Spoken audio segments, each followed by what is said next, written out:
I know we've been under attack. I've had wolf warriors impersonating me, following me around, making sure that people get false information about me. I'm not alone in that. China doesn't like it when you criticize them or attack them and they come after you, and that's what they're doing at the moment. But this is a very dangerous regime. It is very wealthy, but also totalitarian. And we are handing more and more and more of our industry over to China. And I'm one of those who's been sanctioned by China for calling them out over the genocide that they've been carrying out in Xinjiang, and also the terrible, brutal treatment and arrest of Jimmy Lai and other democracy campaigners in Hong Kong. They sanctioned me and 7 in total parliamentarians, but we've all been attacked. That's what we understand. And we thought it was a small number.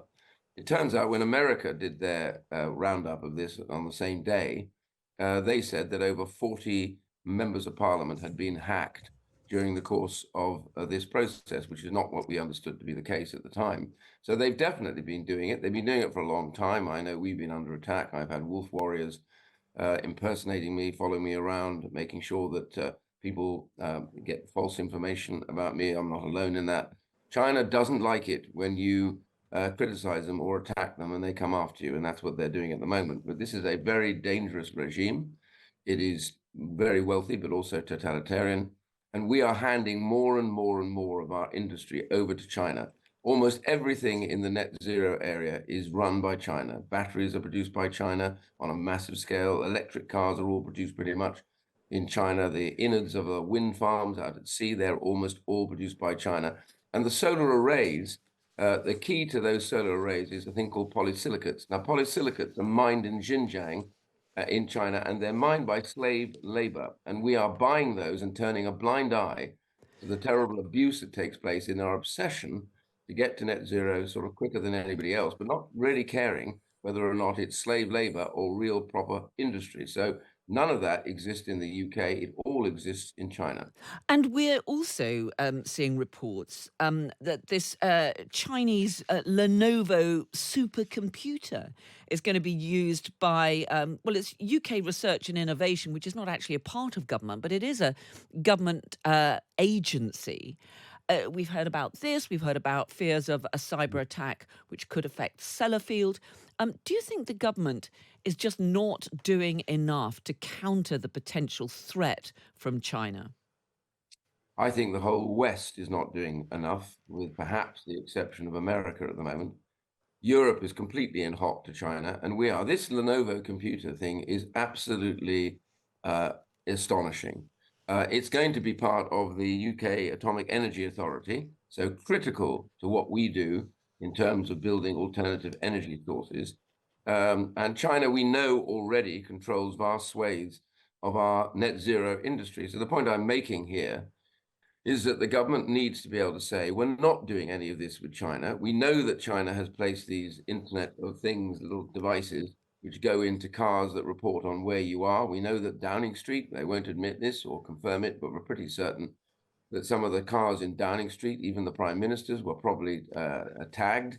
And there are plenty of others as well. You don't even know they're there.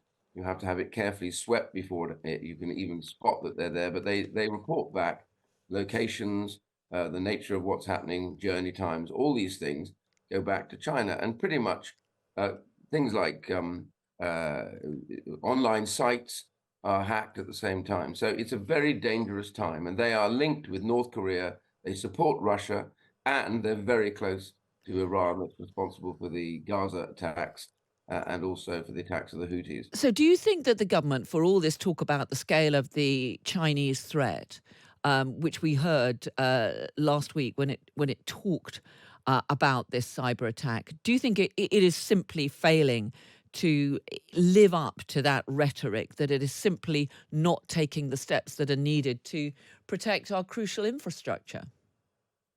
Well, I think the problem faces all governments, and they're not alone in this, which is that we have become so dependent on China as business rushed to China 20 years ago to get cheaper goods produced. We become completely dependent on China. I mean, you don't even know you're buying Chinese goods. If you go on Amazon or one of the other sites and you want to buy something, you buy it. You don't know it's made in China until it arrives in the post to you. And then you realize, oh, and if you're opposed to that, you say, I wish I hadn't known. If I'd known that, I wouldn't have bought it. So there's lots of areas where we can tighten this up to allow people to make those informed decisions. We should also be diversifying the way that our business and industry moves. I see that Apple have moved their telephone production, a large chunk of it, to India. So we seem to be diversifying a lot of what we do and bring some of that manufacture, some of the advanced manufacture back to the UK as Okay. well. And we need to think about carefully this rush to net zero, which is going to cost us billions and put us further and harder in the hands of China. That poll suggesting the Tories could be heading to their worst ever election defeat with only about 100 Tory MPs left is going to send real jitters through your party. It even suggests you could lose your seat in Chingford and Woodford Green. I mean, how do you think you can avoid going over the precipice? Well, I think, I honestly think these polls are a mile wide, but an inch deep. What do I mean by that? I mean that this is mostly concern and anger about, I can understand fully, people's cost of living, the problems that came out post-COVID, the amount of money we had to spend, therefore the higher levels of taxation, and the economy, which had been in difficulty. All of these things are clear issues. And of course, migration has become a very big issue in the political debate. So all of those are quite good reasons why the public is angry, annoyed, and fed up with the difficulties that they face. So there is a big problem in that regard. But in campaigning and canvassing, and we canvass a lot, and talking to people on the doorsteps, that's different from having a desire to have Labour. So what this is all about is a real anger with the government. I can fully understand that. And there are things that the government has got to get straight, which they're doing now. Bring inflation down, get the interest rates down, get taxation down further.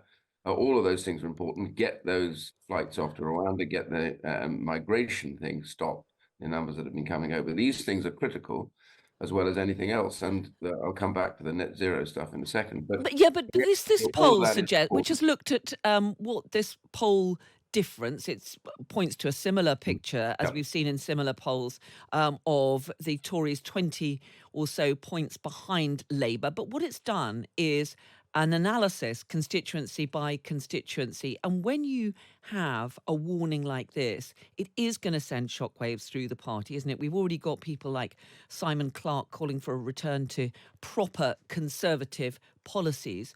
I mean, you've been there as a party leader under pressure. What do you think Rishi Sunak should do? Well, I think Rishi Sunak has got some of the base things now right to do, which is we've got to get the inflation figures now falling. He promised to cut them by more than half, and they will come down, I think, in the next month or so to about 1.5%. We have to get the bank to cut those interest rates because those are really stalling businesses at the moment. They need to come down. And I personally believe we need to have another go at reducing the burden of taxation once those things are in place. So reducing taxation and getting the pressures off people's backs financially are absolutely critical.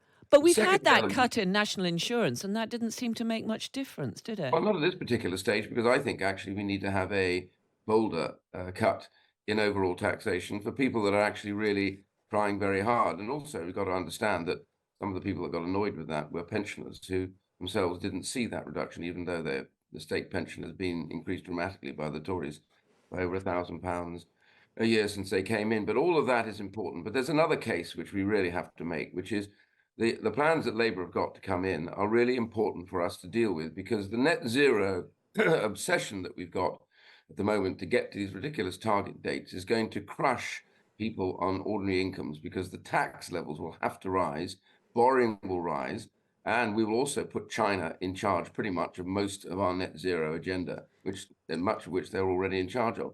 So we've got to be able to say that, look, we'll do net zero, but at a pace and a rate that people can manage. We will not rush to this. We are the lowest emitting country pretty much in the G7. And therefore, we need to think about those who work out there, our electorate, and not to punish them with heavy taxation, which will inevitably come if we rush to the 2030 date, to the end of petrol and diesel cars. And if we obsess about 2050, what will happen is these bills will rise dramatically by over £1 trillion. And therefore, we've got to say that we're going to be much more flexible about that, because Labour is obsessed and ideological about getting to this, and it will cost people vast sums of money. And we will talk more about that. The Energy Secretary has been talking about that in particular, highlighting the threat from China. I'll come to that in a minute. But as you are well aware, you've got these local and mayoral elections looming. If the results are as bad as many expect, there's already talk of the Tories losing perhaps another 500 seats. That is going to be a moment of real danger, isn't it? And there could well be a move against him, some kind of leadership challenge. I mean, do you think that your party could do better if you had a better leader? Well, these are all the imponderables, aren't they, really? Is it all about individuals, or is it about the way that people feel about their lives and therefore their determination either to return you to government or to punish you for the difficulties that they face? Now, no government, let's be honest about this, and this is very rarely discussed, but no government has faced the crises that we faced on getting back into power in But what would 2019. you say to your colleagues who are looking at the polls, who are expecting a pretty dire set of results after May the 2nd, and are thinking, listen, we can't just go over the precipice like this, it's time to change the leader? Well, my view always in these things is, we've got a few months before an election.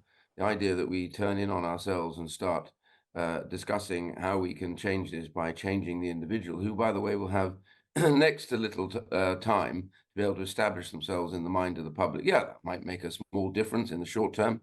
But the reality is, for all internal wranglings and arguments, which are never comfortable for a party, and just before an election, doesn't make a lot of sense to me. What we've got to get is understand, and the public wants us to understand this, that it's not about our internals, it's about what we deliver to them, which is absolutely critical. And these are the points that I think we have to deal with. Number one, we have to deal with what is going to happen if Labour get into government. Their ideological obsession with these things and their determination to borrow and spend is going to make things worse.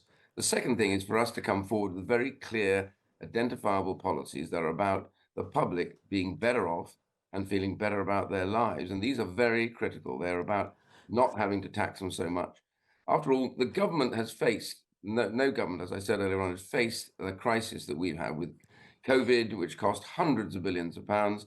And then, of course, the invasion of Ukraine, which did Yeah, huge and Rishi damage. Sunak himself has described that as a kind of hospital pass that he inherited. But given that, if you want to focus on Labour's record, if you think that you've got a record that you can defend, shouldn't Rishi Sunak just face down his critics within your party and just call an election in, if not May, then in June?